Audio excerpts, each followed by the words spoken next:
да обичаш всички, без нищо, без никакъв остатък. Обичаш ли всички?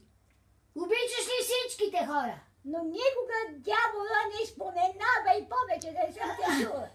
Но всъщност, ти като викаш дявола, ти го викаш дявола. Но ти говориш през... Не е верно. Той говори през устата ти. Дявола, ти го викаш така. Не е верно.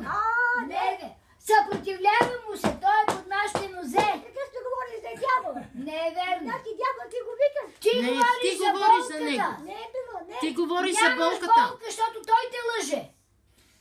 Да не съм те чула да говориш за дяволи. Нито пък ти да говориш за болката. Няма да говориш за болката. Ти си изцелена в Исусовите рани преди 2000 години. Амин. Аз ти чувствам, Ма ти не живееш на Аз чувство. ти чувствам ли Господ? Няма Аз ти чувства. чувствам ли Господ? Няма чувства. Чувствата са контролирани от Бога. Не викайте, моля ви се. Почни да говоря. Айде, демоните се обадиха. Обадиха се демоните. Нищо. Ето не може да се затвори кипчето. Айде бе. Имате и песните.